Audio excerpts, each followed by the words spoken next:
কিভাবে সর্বপ্রথম কোরআন একটি বইয়ে রূপ পেল। প্রথম খলিফা হজরত আবু বকরের শাসনামলে ইয়ামামার যুদ্ধে ৭০ জন কোরআনের হাফেজ সাহাবীর শাহাদত বরণের ভয়াবহ পরিস্থিতি দেখে হজরত ওমর অস্থির হয়ে ওঠেন এবং খলিফাকে কোরআন সংকলনের প্রস্তাব দেন। প্রথমে আবু বকর এমন কোনো কাজ করতে রাজি ছিলেন না যা নবীজি নিজে করে যাননি, কিন্তু আল্লাহর ইচ্ছায় উম্মতের কল্যাণের কথা ভেবে তিনি রাজি হন এবং নবীজির প্রধান ওহী লেখক হযরত যায়েদ বিন সাবিত রাদিয়াল্লাহুকে এই পাহাড় সমদায়িত্ব অর্পণ করেন।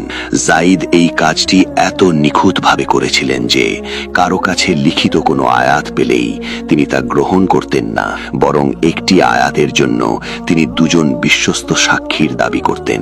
অর্থাৎ আয়াতটি যেমন হাফেজদের মুখস্থ থাকতে হবে, তেমনি ওহী লেখকদের কাছে চামড়া, পাথর বা পাতায় লিখিত অবস্থায় থাকতে হবে।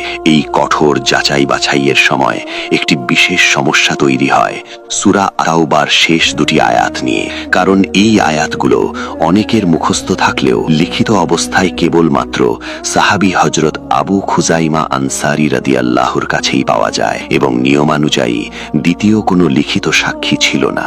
তখন সাহাবীদের মনে পড়ে যায় যে নবীজি তার জীবদ্দশায় একবার বলেছিলেন, আবু খুজাইমার একার সাক্ষ্যই দুজনের সাক্ষ্যের সমান।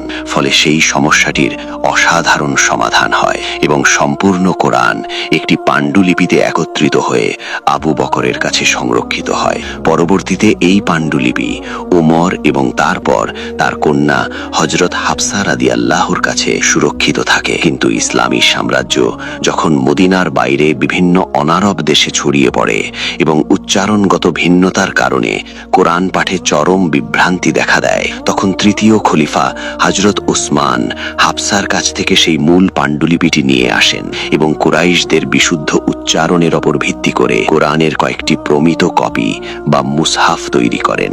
এরপর তিনি অত্যন্ত দূরদর্শিতার সাথে সেই কপিগুলো মক্কা, সিরিয়া, ইয়েমেন, বসরা, কুফা সহ বিভিন্ন অঞ্চলে পৌঁছে দেন। আর এভাবেই সাহাবীদের অসামান্য আত্মত্যাগ ও বুদ্ধিমত্তার মাধ্যমে কোরআন তার আজকের এই অবিকৃত, সুরক্ষিত ও পবিত্র বইয়ের রূপ লাভ করে বিশ্ববাসীর হাতে পৌঁছায়।